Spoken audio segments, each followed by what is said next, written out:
हिमाचल प्रदेश में मानसून की पहली ही बारिश आफत बनकर बरसी है। ये जो भयानक मंजर आप देख रहे हैं, ये है कांगड़ा जिले के भागसूनाग व मैक्लोडगंज का। पर्यटकों के पसंदीदा शहर में बादल आफत बनकर बरसे। जी हाँ, यहाँ बादल फटने से बहुत तबाही हुई है। यहाँ रौद्र रूप धारण किए हुए पानी अपने रास्ते में आने वाली हर चीज़ को अपने साथ बहाकर ले गया। कई इमारतें इससे क्षतिग्रस्त हुईं तथा लोगों को काफ़ी मात्रा में आर्थिक नुकसान भी हुआ है। इसके कारण खड्डे व नाले भी उफान पर आ गए और अपने सामने आने वाली हर चीज़ को जबरन साथ ले गए। इस दृश्य से लोग घबरा गए हैं। कांगड़ा के जिला उपायुक्त ने एकाएक इसका संज्ञान लिया और देश के प्रधानमंत्री ने भी घटना के बारे में मुख्यमंत्री से बात की। सूत्रों के मुताबिक इस तबाही का कारण है एक प्राकृतिक आपदा जिसका नाम है क्लाउड बस्ट यानी बादल फटना। कांगड़ा जिला के बोह घाटी में भी भूस्खलन की वजह से भारी जानमाल का नुकसान हुआ है। इसके अलावा करेरी, चातडू और बाकी जगहों पर भारी क्षति की खबर सामने आई है। इस वीडियो में हम आसान भाषा में जानने की कोशिश करेंगे बारिश का ये प्रकोप होता किस तरह से है और इससे संबंधित लगभग सब कुछ। उम्मीद है इस वीडियो में आपको बहुत कुछ सीखने को मिलेगा, इसलिए आखिर तक बने रहिए। हम सब ये जानते हैं कि हमारी पृथ्वी का 71% भाग पानी से भरा हुआ है, लेकिन एक फन फैक्ट ये भी है कि यही पानी धरती में घूमता रहता है और इस प्रक्रिया को हम वाटर साइकिल या जल चक्र के नाम से जानते हैं। यानी जो पानी हम अभी पी रहे हैं वह शायद महात्मा गांधी के ज़माने में भी था और अशोका के ज़माने में भी। बहरहाल समझते हैं जल चक्र क्या होता है। सूर्य से शुरुआत करते हैं। सूर्य अपनी गर्मी यानी हीट एनर्जी से समुद्र या झील या किसी भी वाटर बॉडी का तापमान इतना बढ़ा देता है कि पानी भाप यानी वाष्प का रूप लेकर ऊपर उठने लगता है। इस प्रक्रिया को वाष्पीकरण या इवेपोरेशन कहते हैं।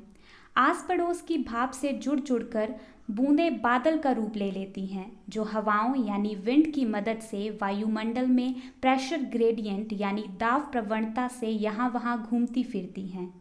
वायु दाब प्रवणता का मतलब है हवा का हाई प्रेशर से लो प्रेशर की ओर चलना। हल्की वाष्प ऊंचाई पे पहुंचकर ठंडी भी होने लगती है, साथ ही भारी भी होने लगती है, तो वापस पानी की बूंदों में बदल जाती है, जिसे कंडेंसेशन यानी संघनन की क्रिया कहते हैं। फिर ये इतनी भारी हो जाती हैं कि भार नहीं संभाल पाती और वापस जमीन पर गिर जाती हैं, जिसे हम प्रेसिपिटेशन यानी वर्षण कहते हैं। वर्षा से धरती पर पहुंचा ये पानी नदी नालों के साथ या सरफेस रन ऑफ यानी सतह अपवाह से अंततः समुद्र में पहुंच जाता है। वहां से फिर एक गर्म दिन में सूर्य की गर्मी से वाष्प बन जाता है और ये साइकिल फिर से चलती है। भारत में अभी मॉनसून सीजन चल रहा है। ग्रीष्म ऋतु में भारतीय मानसून साउथ वेस्टर्न मानसून भी कहलाता है, क्योंकि ये दक्षिण पश्चिम हवाओं के साथ आई नमी का नतीजा है। मई महीने में भारत के नॉर्थ वेस्ट प्लेन्स में तापमान बहुत बढ़ जाता है, जिसकी वजह से यहाँ काफ़ी लो प्रेशर बन जाता है।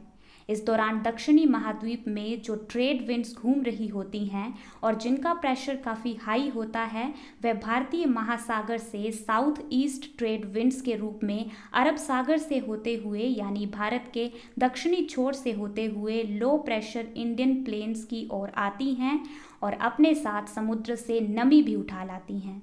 बेसिकली इक्वेटर के ऊपर से ये trade winds south west direction follow करती हैं, इसलिए इसे साउथ वेस्ट मानसून कहा जाता है।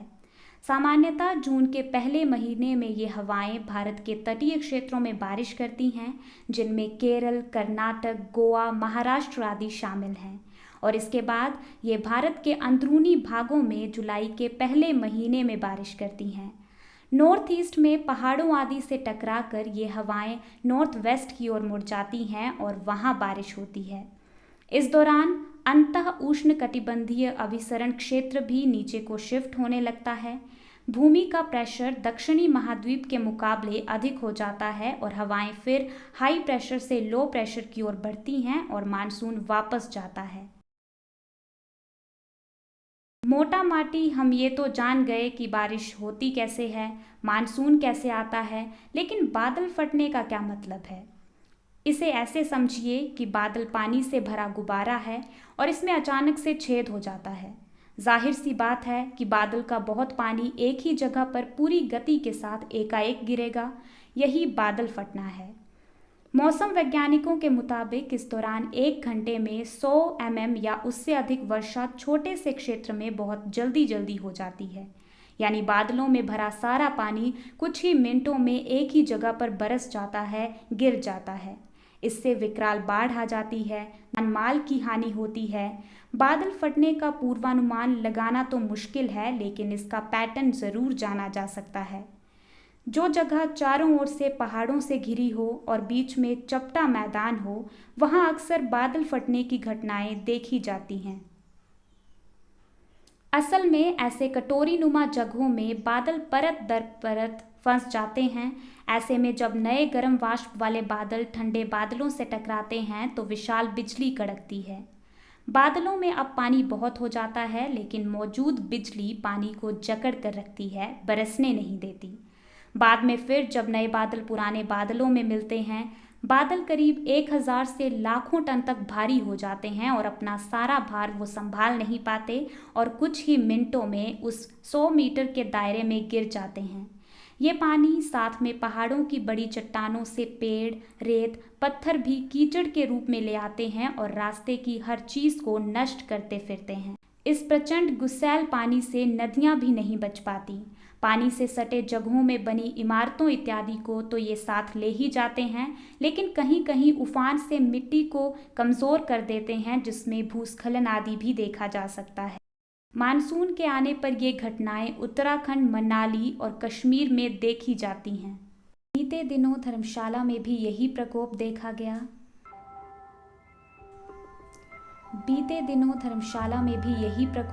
गया। आज के इस एपिसोड में हमने जाना कि कैसे बादल बनते हैं तथा कैसे वो कई बार त्रासदी का कारण भी बन जाते हैं। एक बात तो साफ है कि किसी भी प्राकृतिक आपदा को आने से हम नहीं रोक सकते, लेकिन अपनी सतर्कता तथा प्रौद्योगिकी का सही इस्तेमाल करके हम इन आपदाओं से होने वाले नुकसान को ज़रूर कम कर सकते हैं। उम्मीद करती हूँ आप सबको आज का ये एपिसोड पसंद आया होगा। यदि हाँ, तो इस वीडियो अपने कीमती विचार कमेंट बॉक्स में ज़रूर लिखें। अगर आप ये वीडियो फेसबुक पर देख रहे हैं तो पेज को लाइक ज़रूर करें। यूट्यूब पर देख रहे हैं तो चैनल सब्सक्राइब कर लें, क्योंकि ऐसी ही प्रोडक्टिव वीडियोस हम आपके लिए हर रोज़ लाने वाले हैं। ये स्टोरी आपके लिए लिखी थी गौरव ने। मैं हूँ दीक्षा। कल फिर आपसे मुलाकात होगी और हम जानेंगे किसी और टॉपिक के बारे में लगभग सब कुछ। तब तक आप अपना ख्याल रखिए। धन्यवाद।